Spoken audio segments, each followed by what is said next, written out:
నమస్తే, welcome to hit TV. నేను నరేష్. హెచ్సిఏలో గందరగోళం చోటు చేసుకుంది. హెచ్సిఏ అధ్యక్ష పదవిలో కొన్ని ఫోర్జరీ సంతకాలు చేయడం కూడా జరిగింది. రకరకాల ఆరోపణలు వస్తున్నాయి. ఆయనను ఆల్రెడీ పోలీసులు అదుపులోకి తీసుకున్నారు. మాట్లాడదాం ఇదే అంశంపై. మనతో పాటు క్రికెట్లో ప్రావీణ్యులు, క్రికెట్ అనలిస్ట్ వెంకట్ గారు ఉన్నారు. మాట్లాడదాం. సార్ నమస్తే. సార్ నమస్తే. సార్, ముఖ్యంగా హెచ్సిఏ అధ్యక్ష పదవిలో సంతకాలు ఫోర్జరీ జరిగినాయి. అవి ఎప్పుడో గతంలో జరిగినాయి, కానీ ఇప్పుడు తాజాగా బయటపడినాయి అని చెప్పి వార్తలు వింటున్నాం. సార్, ఏం జరిగింది సార్ అసలు?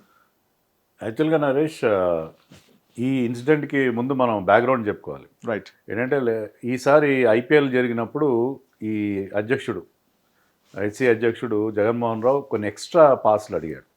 సన్ రైజర్స్ మేనేజ్మెంట్ని అడిగాడు. వాళ్ళే కదా వాళ్ళకి హెచ్సిఏ వాళ్ళు స్టేడియంని అద్దెకిస్తారు. హెచ్సిఏకి మ్యాచ్ నిర్వహణకి ఎలాంటి సంబంధం లేదు. వాళ్ళకి మామూలుగా 10% ఎంతో పాసులు ఇస్తారు, 3,000కి పైగా పాసులు ఇస్తారు. అవి సరిపో, నాకు ఇంకా మరొక 3,000 ఎన్నో కావాలని చెప్పి అడిగాడు. వాళ్ళు అది రిజెక్ట్ చేశారు. ఆ ప్రపోజల్ని రిజెక్ట్ చేస్తే ఏంటంటే వాళ్ళకి కొంత ఇబ్బందులు కలిగించాడు. సరిగ్గా వాళ్ళు కూర్చునే గెస్ట్ బాక్సెస్ని లాక్ చేసి లాస్ట్ మినిట్ తిరగపోవడం, చాలా ఇబ్బంది క్రియేట్ చేశారు. వాళ్ళు ఏంటంటే స్టేట్ గవర్నమెంట్కి కంప్లైంట్ చేశారు. ఓకే, ఈ రకంగా మాకు ఇబ్బంది పడుతుంది. వాళ్ళు రెంట్ ఇస్తున్నారు. They pay crores of rupees rent stadium. వాళ్ళు దాంట్లో ఇతను అనవసరంగా కొద్దిగా వాళ్ళని ఇబ్బంది పెట్టాడు. తర్వాత వాళ్ళు ఇంకా బెదిరింపు కూడా చేశారు. మేము వైజాగ్ కానీ ఇంకెక్కడైనా వెళ్ళిపోతాం, మేము హైదరాబాద్లో జరపాలనే ఉంది మాకు అని చెప్పి వాళ్ళు అన్నారు. సో దానివల్ల అది పెద్ద ఇష్యూ అయింది. అప్పట్లో దానివల్ల చాలా పెద్ద ఇష్యూ అయింది.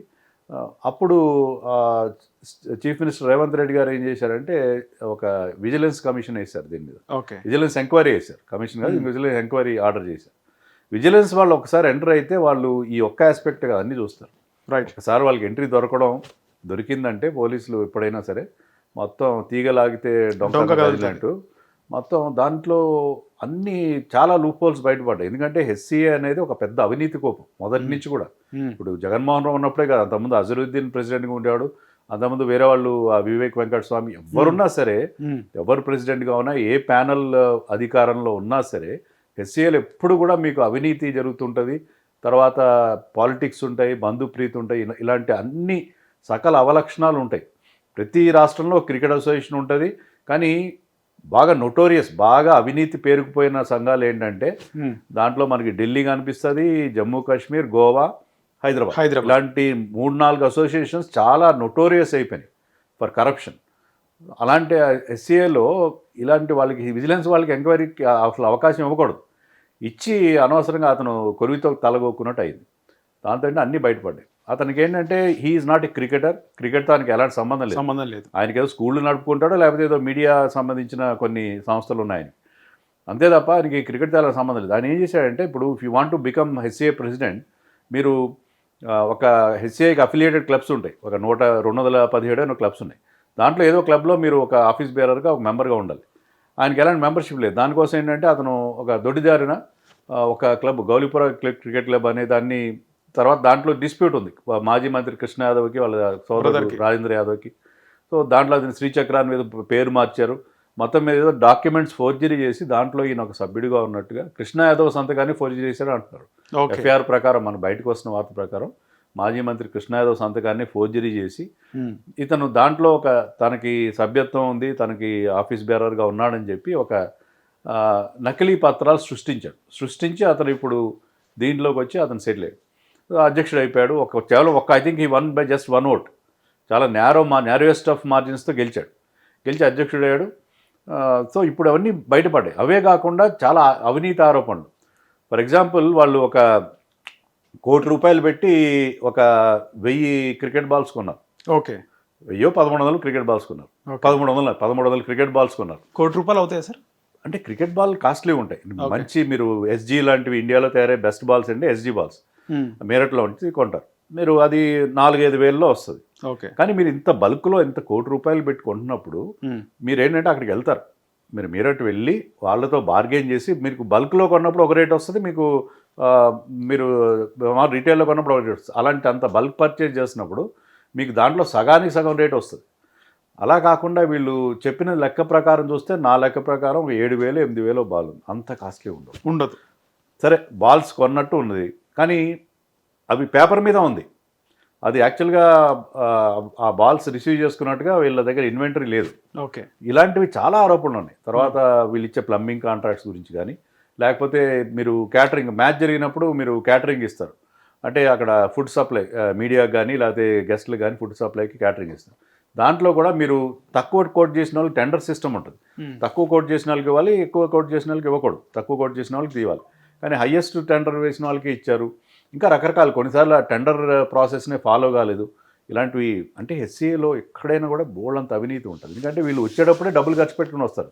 జగన్మోహన్ రావు కావచ్చు, ఎవరైనా కావచ్చు, ఈ క్లబ్లు వాళ్ళందరినీ ఓటర్స్ ఎవరైతే ఓట్ బ్యాంక్ ఉంటుందో వాళ్ళకి పార్టీలు ఇచ్చి తర్వాత వాళ్ళకి డబ్బు ఆశ చూపించి రకరకాలుగా వచ్చి చేస్తారు. దానివల్ల ఏంటంటే వచ్చిన తర్వాత ఇలాంటి కరప్షన్ అని జరుగుతుంది. యాక్చువల్లీ హెచ్సిఏకి ప్రతి ఏడాది 100 కోట్లకు పైగా మనీ వస్తుంది. 70 to 100 కోట్లు. అంటే తర్వాత వాళ్ళకి ఈ మ్యాచ్లు ఇంటర్నేషనల్ మ్యాచెస్ జరిపితే దాంట్లో మంచి రెవెన్యూ వస్తుంది. ప్లస్ ఐపీఎల్కి గ్రౌండ్ లీజ్కి ఇచ్చినందుకు, వేరే మ్యాచ్లు లీజ్కి ఇచ్చినందుకు కూడా రెవెన్యూ వస్తుంది. సో దే గెట్, మీరు 100 కోట్లు అనుకోండి. ఆ 100 కోట్లు ఏం చేస్తున్నారు వీళ్ళు? ఒక స్టేడియం అని కట్టారా? ఎక్కడ కట్టలేదు. ఒక స్టేడియం కట్టలేదు, అకాడమీలు లేవు, కోచింగ్ లేదు, జిల్లాల్లో టోర్నమెంట్లు లేవు. They are not conducting anything. కేవలం ఏదో సిటీలో లీగ్స్ జరుపుతున్నారు, డివిజన్ ఏ డివిజన్ లీగ్ అలాంటి లీగ్స్ జరుపుతున్నారు తప్పిస్తే they are not doing anything to promote the game. మీరు వచ్చే ఆదాయాన్ని ఏం చేయాలి? వాళ్ళు దాన్ని ప్రమోషన్కి యూజ్ చేసుకోవాలి. గేమ్ ప్రమోషన్ యూజ్ చేయాలి. జిల్లాల్లో ఎలాంటి ప్రమోషన్ లేదు, ఎలాంటి స్టేడియం లేవు, ఎలాంటి యాక్టివిటీ అనేది లేకుండా మనకు అనిపించింది. సో ఇలాంటివన్నీ ఒకసారి మనం అన్నట్టుగా తీగలాగితే డొంకంత కదిలినట్టుగా బయటకు వచ్చింది. కానీ దిస్ ఈజ్ అన్ప్రెసిడెంటెడ్. ఇంతవరకు గతంలో కూడా అనేక సందర్భాల్లో హెచ్సిఏ ప్రెసిడెంట్ పైన, తర్వాత మిగతా కార్యవర్గ సభ్యుల పైన అనేక ఆరోపణలు వచ్చినాయి. బట్ ప్రెసిడెంట్ని అరెస్ట్ చేయడం ఇంతవరకు జరగలేదు. కొంతమంది ఆఫీస్ బేరర్స్ కూడా గతంలో అరెస్ట్ చేశారు. చాలా ఆరోపణలు వస్తున్నాయి. కోచెస్ కొంతమంది పట్టుబడతారు డబ్బులు తీసుకుంటూ. సో ఆఖరికి ఇలా ఒక ప్రెసిడెంట్ని అరెస్ట్ చేయడం అనేది ఎప్పుడు ఆల్రెడీ హెచ్సిఏ అనేది, హైదరాబాద్ క్రికెట్ అసోసియేషన్ అనేది చాలా బదనాం అయిపోయింది, చాలా అన్పాపులర్ అయిపోయింది. ఇప్పుడు ఇంకా మరింత తలవంపులకు గురి చేశారేమో ఇప్పుడు అని అనిపిస్తుంది. ఆయన వెనకాల కేటీఆర్, కవిత, హరీష్ రావు ఉన్నారు అని కూడా వార్తలు వస్తున్నాయి సార్. అంత పొలిటికల్ యాంగిల్ అయితే నాకు తెలియదు. బట్ ఒకటేంటంటే క్లియర్గా లాస్ట్ టైం అతను ఎలక్ట్ అయినప్పుడు 2023లో అప్పుడు బీఆర్ఎస్ ప్రభుత్వం పవర్లో ఉంది. బీఆర్ఎస్ ప్రభుత్వం ఆశీస్సులతోనే వచ్చాడు. ఎందుకంటే ఈయనకి క్రికెట్ అసోసియేషన్లో ఎలాంటి బ్యాక్గ్రౌండ్ లేదు, క్రికెటర్ కాదు, లేకపోతే ఆయనకి ఇక్కడ చాలా రోజులుగా క్రికెట్ అడ్మినిస్ట్రేషన్ ఇన్వాల్వ్ అయిన వ్యక్తి కాదు. Is a total outsider. అది కేవలం అప్పుడు అధికారంలో ఉన్న ప్రభుత్వం అండదండలతోనే వచ్చాడనేది that is an open secret. దాంట్లో ఎలాంటి సందేహం లేదు. సో ఒక్కసారి ప్రెసిడెంట్ అవుతే ఎంత ఉంటుంది sir term? I think 2 years or 3 years అనుకుంటా టర్మ్. 3 years ఉంటుంది ఒక టర్మ్. సో 3 yearsకి ఒకసారి చేంజ్ అవ్వాల్సి ఉంటుంది. కానీ వివేక్ వెంకటస్వామి ఆయన చైర్మన్, అది ప్రెసిడెంట్ అయిన తర్వాత, హెచ్సిఏ ప్రెసిడెంట్ అయిన తర్వాత చాలా ఫాస్ట్గా ఆయన పదవి నుంచి తొలగించారని చెప్పి కూడా వార్తలు విన్నాం. అలాంటిదే లేదు. ఆయన నెక్స్ట్ ఎలక్షన్స్లో ఆయన ప్లేస్లో అజరుద్దీన్ ఎలక్ట్ అయ్యాడు అంతే. సో ఇది గవర్నమెంట్తో లింకప్ అయి ఉంటుందా సార్? గవర్నమెంట్కి ఎలాంటి సంబంధం లేదు. ఇప్పుడు మిగతా క్రీడలన్నీ కూడా ప్రభుత్వం పరిధిలోకి వస్తాయి. స్టేట్ స్పోర్ట్స్ అథారిటీ ఉంటుంది, దాని పరిధిలో ఉంటాయి. కానీ ఇక్కడ వచ్చేసరికి క్రికెట్ మాత్రం పూర్తిగా ఇది ప్రైవేట్ బాడీ. వీళ్ళు కేవలం బీసీసీఐకి అనుబంధంగా ఉంటారు తప్ప. ఓకే. సో ప్రెసిడెంట్ కావాలంటే ఏముంటాయి సార్? అంటే రూల్స్ అండ్ రెగ్యులేషన్స్? అదే నేను చెప్పినట్టుగా you have to be member of the clubs. వీళ్ళకి అఫిలియేటెడ్ క్లబ్స్లో మెంబర్గా ఉండాలి. ఉంటే దాన్ని బట్టి మీకు అర్హత వస్తుంది. మీరు ఆఫీస్ బేరర్గా మీరు ఎన్నుకోవడానికి వీలవుతుంది. ఓకే. ఖచ్చితంగా ఎక్కడైనా క్రికెట్ అవగాహన ఉండాలి, ప్లేయర్ అయి ఉండాలి, క్లబ్లో మెంబర్ అయి ఉండాలి. ప్లేయరే ఉండాల్సిన అవసరం లేదు. ప్లేయర్ చాలా మంది పొలిటీషియన్స్ ఉంటారు, వాళ్ళు ప్లేయర్స్ కాదు. ఎప్పుడు క్రికెట్ బ్యాట్ పట్టుకున్న వాళ్ళు కూడా చాలా మంది చేశారు. Even Lalu Prasad Yadav used to be president of Bihar cricket association. Narendra Modi before he become prime minister he was heading Gujarat cricket association. Amit Shah was president. ఇప్పుడు అమిత్ షా కొడుకు బీసీసీఐ అధ్యక్షుడిగా సెక్రటరీగా మొన్న దాకా. Now he's ICC chairman. So వాళ్ళకి అందులో ఇంట్రెస్ట్ ఉన్నది ఇంకా. రైట్. సో పొలిటీషియన్స్ చాలా మంది ఉంటారు ఫీల్డ్లో. సరే, అయితే ఫైనల్గా కళానిధిన్ మారన్ కూతురు చూస్తుంది హెచ్ఆర్హెచ్. ఇప్పుడు ఆమె హెడ్గా ఉంది. సో వాళ్ళని ఇబ్బంది పెట్టినందుకు ఈ విధంగా జరిగిందంటారు ఖచ్చితంగా? అదే ఇప్పుడు ఏంటంటే ఐపీఎల్ టీమ్స్కి మీరు కేవలం స్టేడియం రెంట్కి ఇస్తున్నారు. వాళ్ళని మీరు అనవసరంగా వాళ్ళని బ్లాక్మెయిల్ చేసి లేకపోతే వాళ్ళని ఇబ్బంది పెట్టడం అనేది కరెక్ట్ కాదు. They are paying their rent. వాళ్ళు రెంట్ పే చేయకపోతే మీరు వాళ్ళని ఇబ్బంది పెడితే అర్థం ఉంది. కానీ కేవలం పాసుల కోసం అసలు నన్ను అడిగితే ఈ పాసులు అనే సిస్టమ్ అనేది తీసేయాలి. ఎందుకంటే ఈ పాసుల వల్ల ఈ సమస్యలైనా వస్తున్నాయి. నేను ఇంతకుముందు చెప్పినట్టుగా హెచ్సిఏ మీద గతంలో కూడా చాలా కేసులు వచ్చినాయి, కానీ ఎప్పుడు కూడా వాటి మీద ఎలాంటి పనిష్మెంట్ కానీ ఎలాంటి జరగలేదు.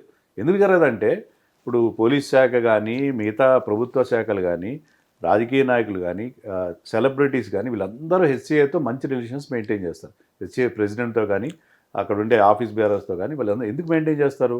ఏదైనా ఇంపార్టెంట్ మ్యాచ్ జరిగితే వాళ్ళకి మంచి విఐపీ పాసులు వస్తాయి. విఐపీ పాసులు వస్తే దాంట్లో వాళ్ళు అక్కడ ఫోటోలు దిగి అవన్నీ సోషల్ మీడియాలో పెట్టుకుంటారు. సో నేను మ్యాచ్కి వెళ్ళాను, నేను పలాని వెంకటేష్ పక్కన కూర్చున్నాను, లేకపోతే పలాని మరొక సెలబ్రిటీ పక్కన కూర్చున్నాను, ఇలాగ వాళ్ళు ఆ రకమైన పబ్లిసిటీ చేసుకుంటారు వాళ్ళు. సో దానికోసం ఏంటంటే ఆ పాసుల కక్కుర్తి కోసం ఇవన్నీ చేస్తారు. ఈ పాసుల సిస్టమ్ రద్దు చేస్తే మన దేశంలో క్రికెట్ బాగుపడుతుంది అని. ఇప్పుడు జగన్మోహన్ రావు కూడా ఎందుకు అనవసరంగా హీఈస్ ఫేసింగ్ ఆల్ దీస్, నన్ను అడిగితే he's not as corrupt as the people before him. ఇంత ముందున్న ప్రెసిడెంట్స్ కంటే, అంటే on the face of it మనకి ఇంకా డీటెయిల్గా తెలియదు. మిగతా వాళ్ళ మీద ఇంకా తీవ్రమైన ఆరోపణలు వచ్చినాయి, ఈయన మీద వచ్చిన చిన్న చిన్న ఆరోపణలే మనకు అనిపిస్తున్నాయి ఇప్పుడు. బట్ ఏంటంటే అనవసరంగా ఈ పాసుల విషయంలో కెలుక్కొని ఆయన చాలా దెబ్బతిన్నాడు. ఈ పాసుల వ్యవస్థ అనేది రద్దు చేయకపోతే, ఎందుకంటే ప్రతి పొలిటీషియన్ కానీ ఎవరైతే పవర్లో ఉంటారో వాళ్ళు హెచ్సిఏని ఎప్పుడు ఏమనరు. ఎందుకనంటే మనకి మ్యాచ్లు వచ్చినప్పుడు పాసులు ఇస్తారు.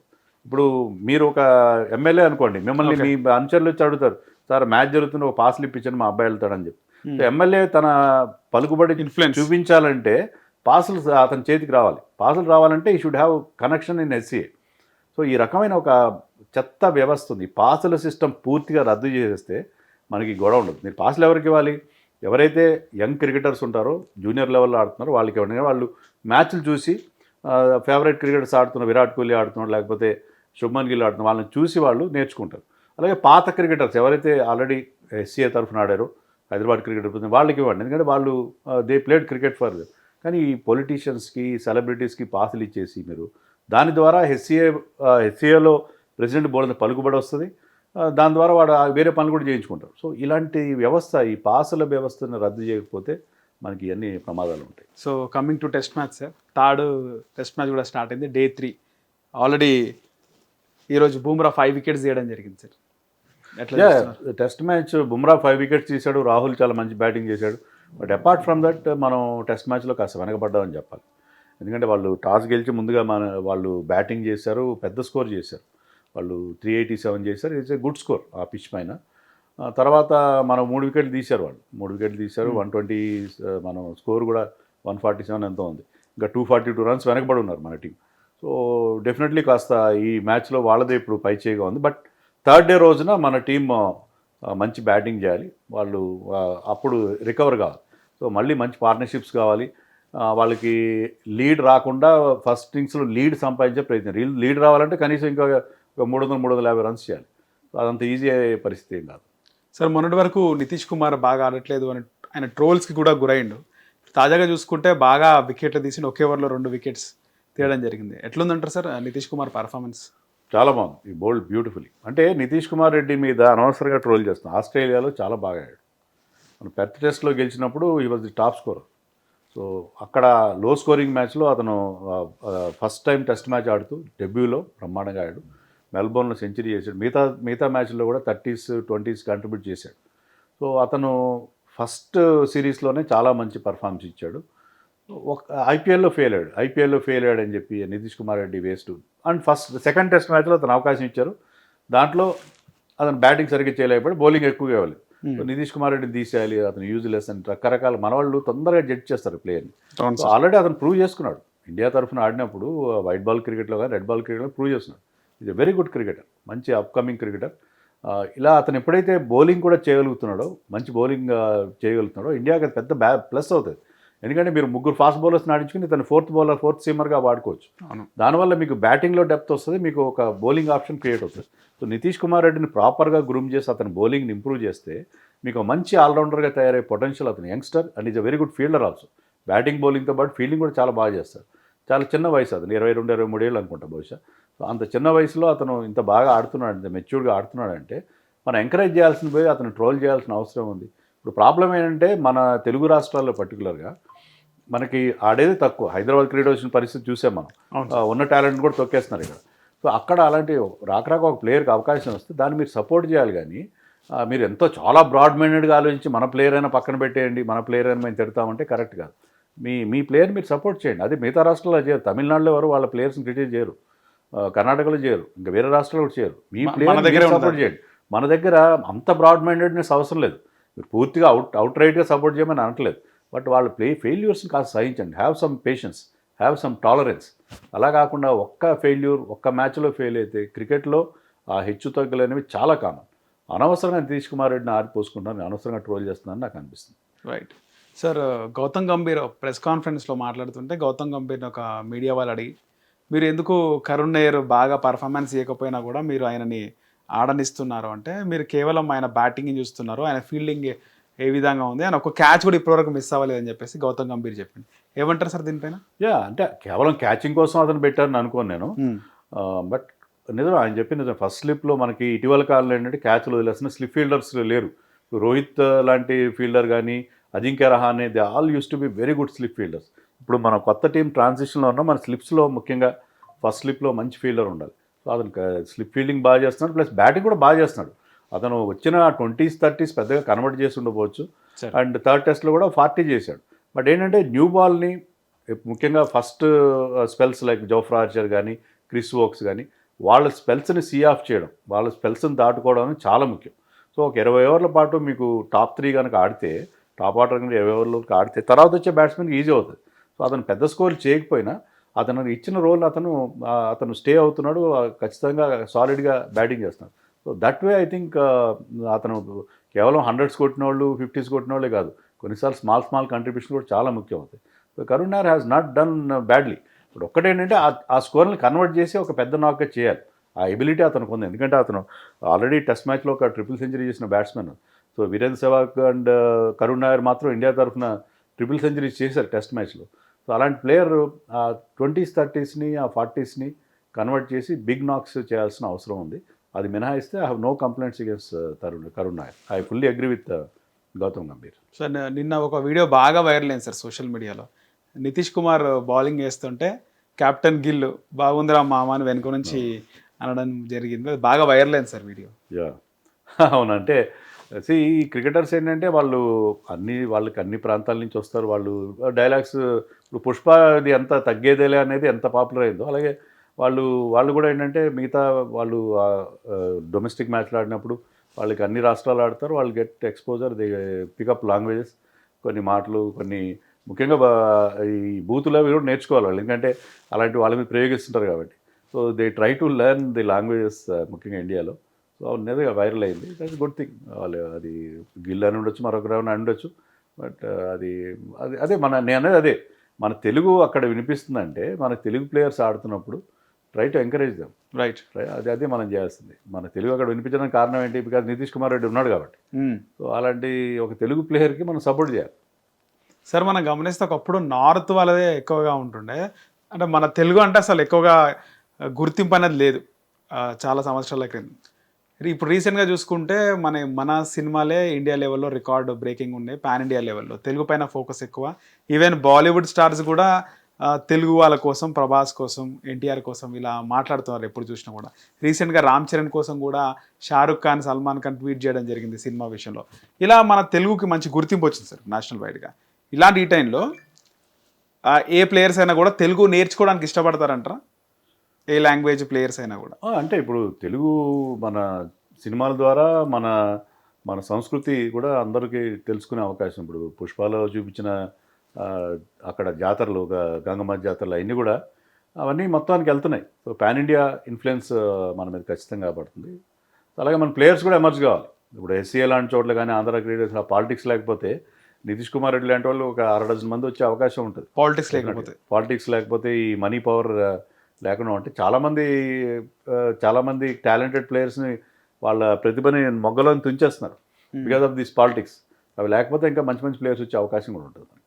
సార్ ముఖ్యంగా చూసుకుంటే ఇప్పుడు ముంబై స్టేడియంలో, చెన్నై స్టేడియంలో ఎప్పుడు మన హెచ్సిఏలో జరిగిన వివాదాలు అక్కడ ఎక్కువ కనబడాయి సార్. అదే చెప్తున్నా కదా నేను, ఏంటంటే దేర్ ఆర్ సర్టెన్ అసోసియేషన్స్ అక్కడ చాలా సంవత్సరాలుగా ఈ కరప్షన్ అనేది వేళ్ళూనుకుని పోయిన ఉంది.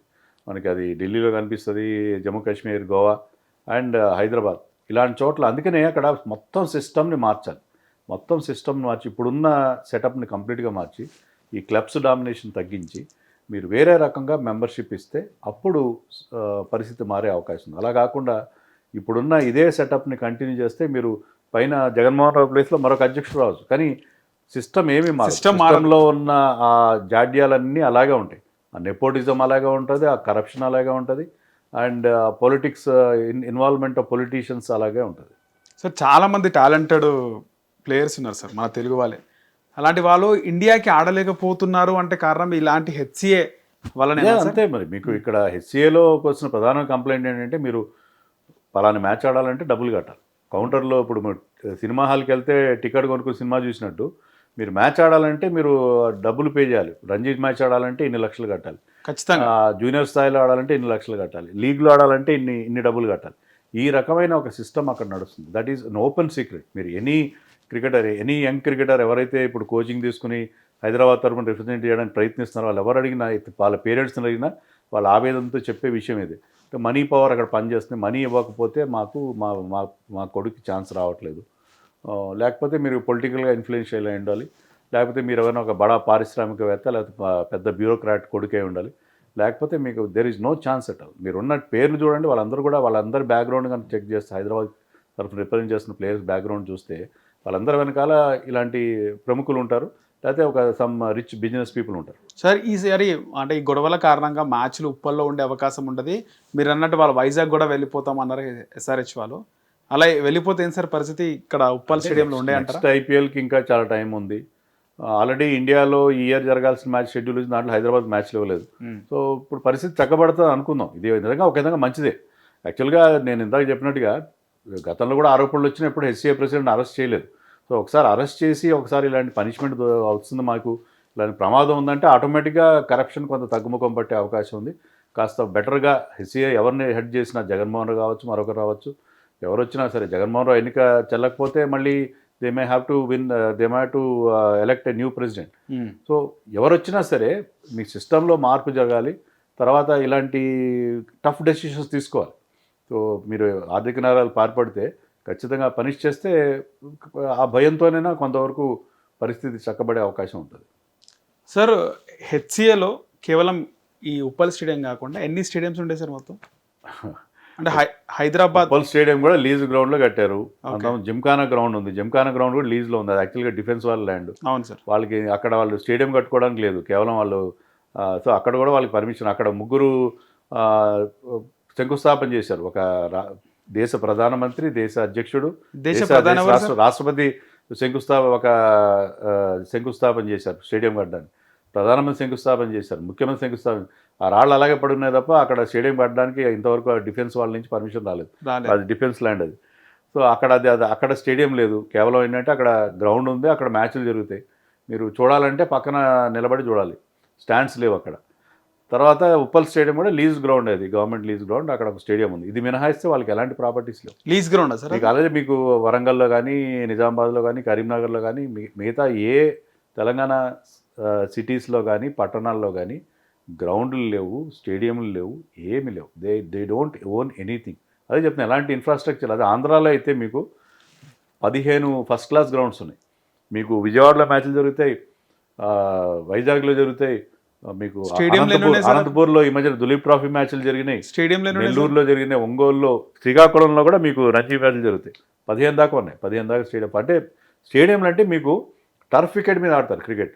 టర్ఫ్ వికెట్ మెయింటైన్ చేయాలంటే, న్యాచురల్ టర్ఫ్ మెయింటైన్ చేయాలంటే దాన్ని తయారు చేయాలి, దాన్ని రెగ్యులర్గా వాటరింగ్ చేసి దాన్ని మెయింటైన్ చేయాలి. సో అలాంటి టర్ఫ్ వికెట్స్ ఆంధ్రాలో 15-17 ఉన్నాయి. హైదరాబాద్లో మీకు హెచ్సిఏ ఆధ్వర్యంలో ఈ 2 తప్ప ఎక్కడ లేవు. కొన్ని ప్రైవేట్ గ్రౌండ్స్ ఉన్నాయి. మీకు జిల్లాల్లో పోతే మ్యాట్ వేసుకుని ఆడతారు వాళ్ళు మ్యాచ్లు ఆడాలంటే మ్యాట్ వేసుకుని ఆడతారు. మ్యాట్ మీద ఇప్పుడు ఎవరు ఆడలేదు. మ్యాట్ మీద ఆడి మీరు టర్ఫ్ మీద ఆడమంటే మీరు చాలా ఇబ్బంది పడతారు. అందుకే జిల్లాల నుంచి టాలెంట్ రావట్లేదు, ఏమాత్రం రావట్లేదు. అక్కడ ఎలాంటి డెవలప్మెంట్ లేదు, ఎలాంటి అకాడమీస్ లేవు, ఎలాంటి కోచింగ్ లేదు, ఏమి లేదు. ఇప్పుడు హెచ్సిఏ అంటే త్రూఅవుట్ ఒక స్టేటా సార్? తెలంగాణ మొత్తాన్ని రిప్రజెంట్ చేస్తారు వాళ్ళు. హైదరాబాద్ క్రికెట్ పేరున్నా కూడా తెలంగాణ రాష్ట్రంలో మొత్తం క్రికెట్ డెవలప్మెంట్ వాళ్ళ ఆంధ్ర అంతే కదా. ఆంధ్రాలో ఉన్న మిగతా జిల్లాలన్నీ ఆంధ్ర రిప్రజెంట్ చేస్తుంది. ఓకే. సో అక్కడ పేరు అంటే హెచ్సిఏ లాగా అక్కడ ఆంధ్రాలో ఆంధ్ర క్రికెట్ అసోసియేషన్ అంతే. ఓకే. సో ముందు ఒకవేళ అంటే